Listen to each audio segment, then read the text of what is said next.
Heddiw, tre brysur fywiog ydy Porthmadog.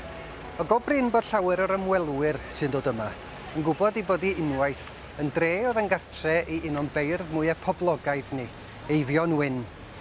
Ond dim sŵn a phrysurdeb oedd yn mynd a'i fryd o, yn hytrach tawelwch byd natur, yng nghesail y moelydd unig.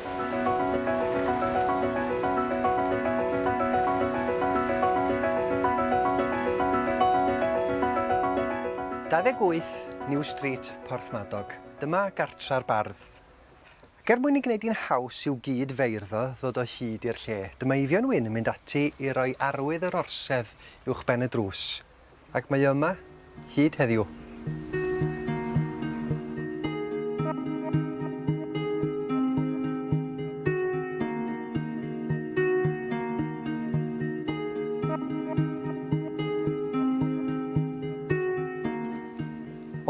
Oedd o'n licio cwmni, ond cwmni dethol. Ac oedd o'n cael ei boeni gyn bobl yn dod ato fo I ofyn am gerdd am hyn a'r llall. Ac felly, dyma'r ffordd y bydda fo'n mynd I waith yn y swyddfa lechi yn y dre. Drwy'r drws cefn yn y dirgel.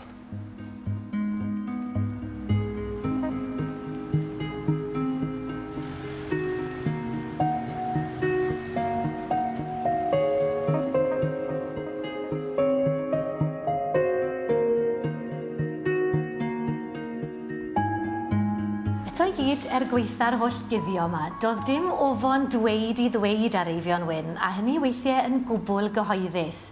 Doedd e ddim yn un dierth am gwmpo mas mewn print, na chanmol I hunan chwaith o ran hynny.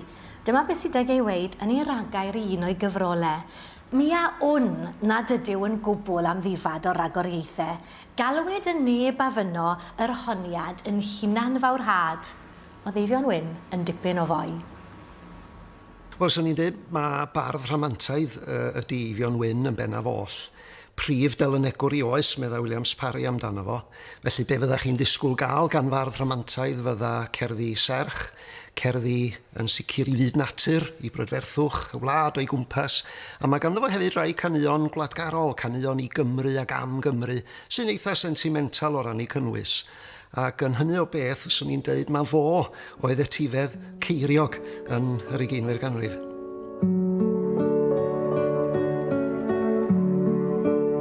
Cafodd Eifion Wyn I eni ar fai yr ail 1867.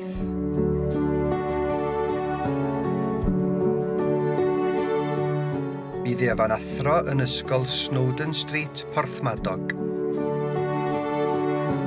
Roedd o hefyd yn dipyn o bregethwr a galw mawr amdano fo ar y sul.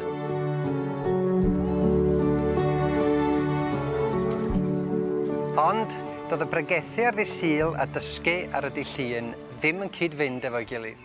Pan oedd o'n mynd yn bell I ffwr I bregethu, a methu cyrraedd nôl i'r ysgol erbyn 9 o'r gloch fore dillun, oedd hyn yn gwylltio'r prifathro. A dyma fo'n sgwennu yn llyfr log yr ysgol am Eifion Wyn. This preaching business must stop. Ond y dysgu ddoth I stop gyda fo, a mynd ati weithio fel clerc mewn swyddfa lechi ym Porthmadog. Diolch yn glir a oedd yn mwynhau swydd a'i peidio, ond mae siŵr bod tawelwch y swyddfa yn rhoi cyfle iddo fo feddwl a barddoni. Doedd o ddim yn ddyn iach o gorff, felly mi gafodd pneumonia pan oedd o'n ddyflwydd oed, a mae'n debyg bod hynny wedi gadael I ôl arno fo weddill I oes. Mi oedd o'n diodda o weidlin ar ei sgyfaint, ac oedd o di meddwl mynd i'r weinidogaeth, ond mi ail feddyliodd, achos oedd o'n meddwl na doedd o ddim yn ddigon cry o ran corff ac iechyd I allu cymryd gofal eglwys felly.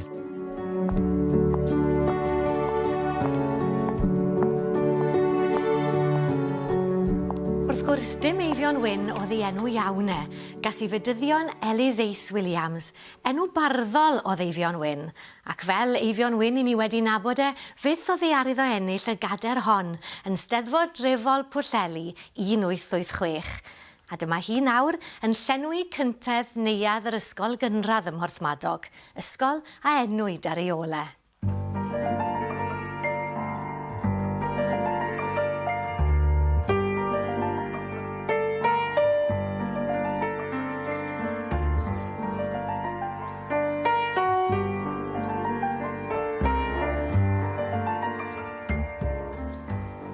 Un o'r pethau mwyaf trawiadol am ei gerddi fe yw ei bod nhw'n gwbl ddealladwy. Dyna pam mae'n debyg i fod e wedi bod mor boblogaidd. Oedd e'n gwerthu gyfrolau yn 'u miloedd, dim 'u cannoedd. Mae 2 emyn sydd anu o'i waith e'n ffefrynnau hyd at heddi, efengyl tangnefedd o'r rhed dros y byd, a dod ar fy mhen dy sanctaidd law. Ac mae gerddi serchen dal i doddi'r galon.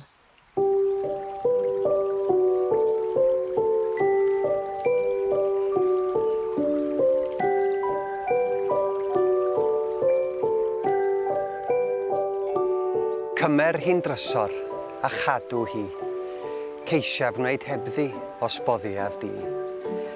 Cymer hi'n galon gyfan fy min, ni fynnwn hanner calon fy hun.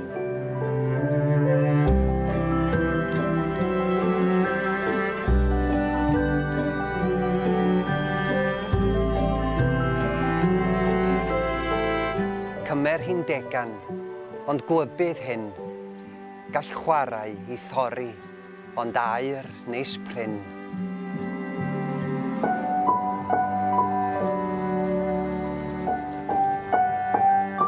Cymer hi'n unig, ni chais ddim mwy, ni chydfydd calon yn un o ddwy. Anfon dy henyn ar ffair dath i, gwna'r galon honno y tro i mi.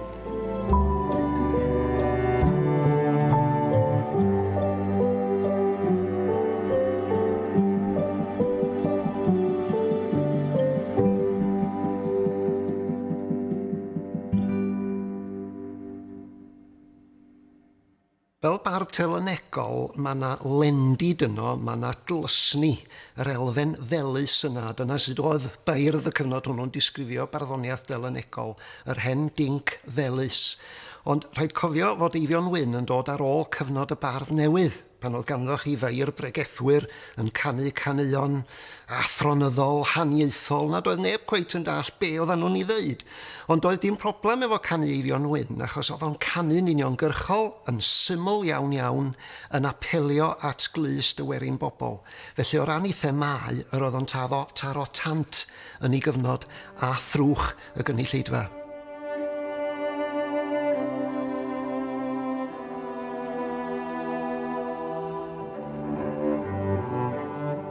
Ond dim dal ar y beirdd, mae cofiwch. Maen nhw'n dewis enwau merched fel mae'n siwto. Oedd Menna neu Men yn enw poblogaidd yn y cyfnod, ond mae'n rhwydd i'w gynganeddu a'i odli hefyd. Ac ati hi mae sawl un o gerddi serch Eifion Wyn yn cyfeirio. Ond siwr o fod taw canu i Anni i'w wraig mae'n neud, go iawn.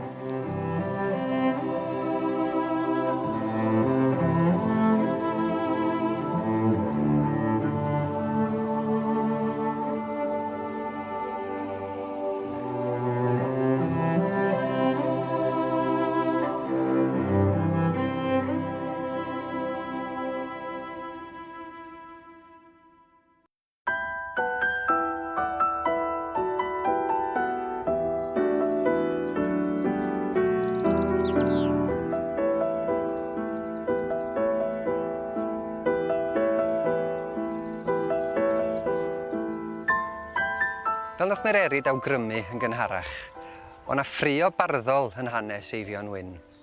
Ac yn sicr, mi oedd na dipyn o anghytuno yn 1910 pan ddoth o'n ail am y gadar yn y genedlaethol. Oedd y mor siŵr i fod wedi cael cam am ei awdl i'r bugail, nes ath o ati i'w chyhoeddi hi, mwyn i'r bobl ei hunan gael penderfynu. Dod yn ail i Pedrog nath o, ac oedd hwnnw di ennill y gadar o'r blaen. A mi ddudodd Eifion Wyn yn blwmp ac yn blaen. Unwaith yn unig yn fy marn i y dylid ennill cadair y brif eisteddfod. Unwaith mwyn ennill clust cenedl.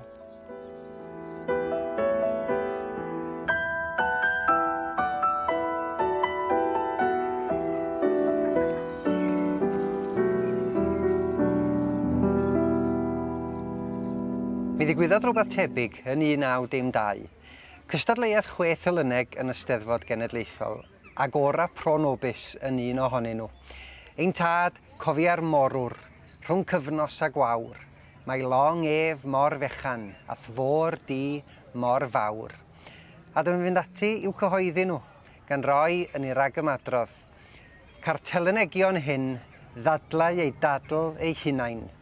Hwynt hwy a ystyryd yn ail orau gan Job.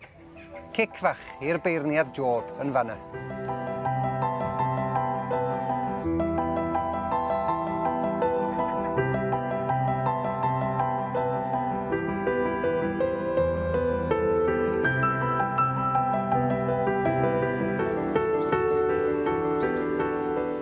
Ond dyna ni, mae ennill hefyd yn dod â'i siar o broblemau. Ac ar ôl iddo gipio'r wobr gyntaf yn y genedlaethol am 12 englyn ar y testun yr ardd, gan gynnwys yr un enwog i flodau'r Grig, tlws i tŵl i iaws tawel. Fe gododd helbil eisteddfodol mwy fyth. Drychawir beth mae rhyw dyblyw Arthur Roberts o Linden yn dweud ar ôl Steddfod Caernarfon 1996, mewn llythyr i'r wasg, cofia. Nis gallaf yn fy myw ddirnad pa deilyngdod a wel y beirdd yn englyn buddigol Eifion Wyn i flodau'r Grig. A mae'n mynd mlaen. Mi adweinaf englyn pan y gwelaf fi'n yn gystal am cymydog, ond ni allaf ganfod cymaint a gronyn o had mwstard o farddoniaeth ysgrifiadol yn yr englyn hon. Mae hwnna'n dipyn o glatchen, wedwn ni. Ti'n iawn, ond oedd Eifion Wyn hefyd yn gallu bod yr un mor llawdrwm. Mi protestiodd Cybi ar ôl Steddfod bod o ddim wedi cael y gadar gen Eifion Wyn. Eifion Wyn oedd yn beirniadu? Ie, ac mi eith pethau yn fler iawn rhwng y ddau ohonyn nhw yn y wasg wedyn. A dyma ddudodd o am Cybi. Cybi drian, gyda'i wyneb cawr a'i wegil corach. Ni ddi gwanach gwrthwynebydd erioed ar faes. A mi oedd yn sgwennu pethau mor hyfryd, oedd o'n gallu bod yn filain iawn i dafod. Da ni'n cofio amdano fo fel beirniad Pryddest 1915, Steddfod Genedlaethol Bangor, Pryddest y ddinas, a mi oedd o yn erbyn gwobrwyo T.H. Parry Williams, yr unig un o'r 3 beirniad oedd yn dair yn erbyn gwobrwyo. A'r rheswm penna am fod y ddinas, medda fo, yn llawn drygioni ag anfoesoldeb. O rwan ta, doedd na ddim teml, doedd na ddim ffydd, na ddim clysni yn y ddinas honno. Ac oedd o'n credu y dyla barddoniaeth fod yn ddyrchafol, a dyna'i safona fo. A mi gafodd ei ferniadu yn hallt iawn gan feirdd a beirniaid eraill ar ôl hynny am fod yn rhy biwritanaidd gul, ac mae'n debyg i fod o. Ond yn y pen draw, oedd o'n ddyn eitha pigog, ond yn ddyn oedd yn glynu wrth i safona ychal ei hun.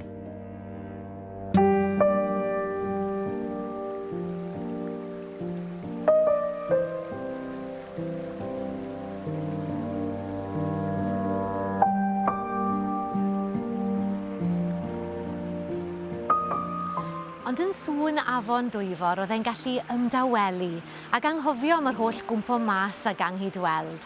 Roedd e'n cael pleser mawr wrth ddod i bysgota ar lan yr afon hon, lle mae'n amlwg fod yr awen wedi cydio ynddo fe lawer gwaith.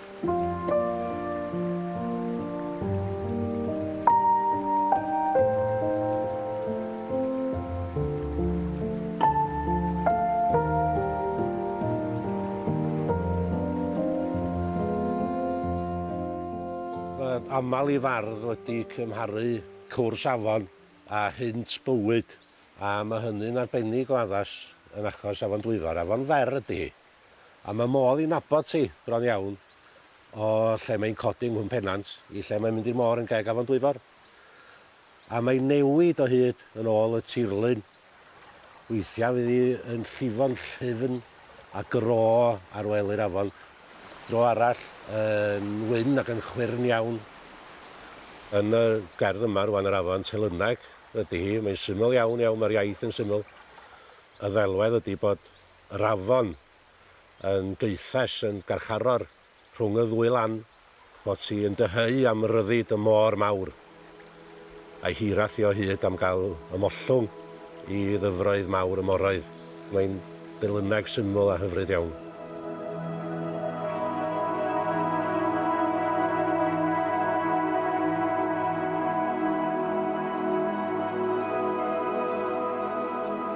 Ceithes y glannau, a'i chri am ryddhad. Dyna yw'r afon, merch fach yr eigion, gaeth gludwyd o'i gwlad. Hirnos a gwawrdydd ar dywod a gro, ceidw ym mhople, ei chwyneb at adre, fel rhiain o'i bro.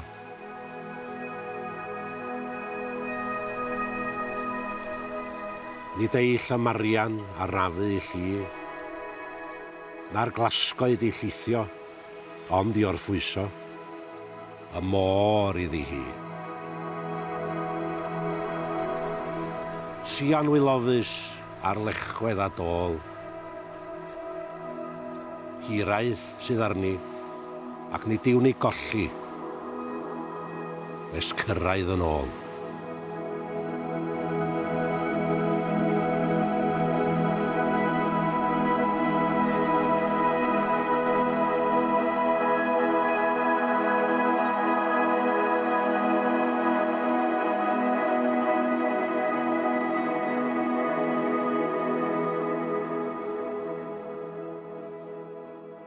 Ond yn lle bod ni'n mynd i feddwl taw hyn i'n sych oedd Eifion Wyn, mae'n werth cofio fod yn dwlu am chwaraeon, cricet a snwcer neu biliads yn arbennig.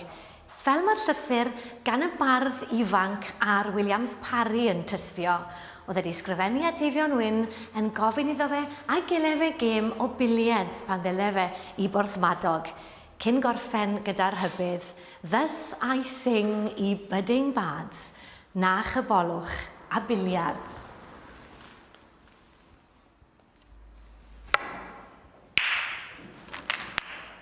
Mae yna rai llinella a cherddi o waith Eifion Wyn sydd yn dal i gael eu clywed heddiw, am ei bod nhw mor ganadwy ac wedi gosod ar gerddoriaeth.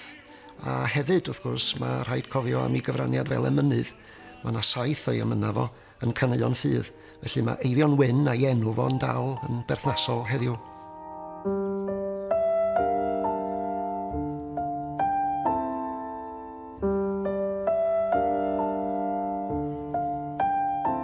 Yn ei ragair i'r gyfrol Telenegion Maes y Môr, mae Eifion Wyn yn deud y bysa fo wrth ei fodd yn cael ei le yng nghof a serch ei genedl fel bardd y Telenegion.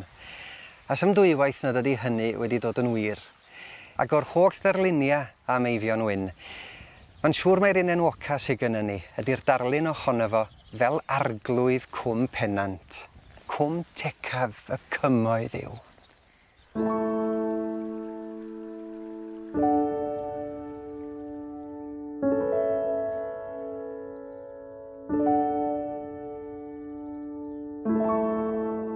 Yng nghesail y moelydd unig, cwm tecaf y cymoedd yw.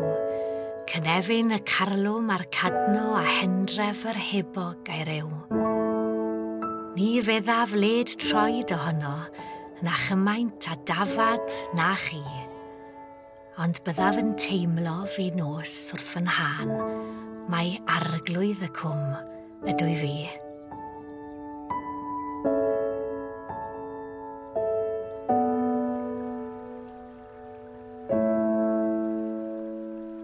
Hoff gennyf y mwthyn uncorn a welyn y ceinant draw, a'r gwyngalch fel o'd ar ei bared, a llwyni y llys ar bob llaw. Os isel yw'r drws i fynd iddo, mae beunydd a byth led y pen, a thincial i clychau ar bwys y tŷ, bob tymor mae dwyffrwd wen.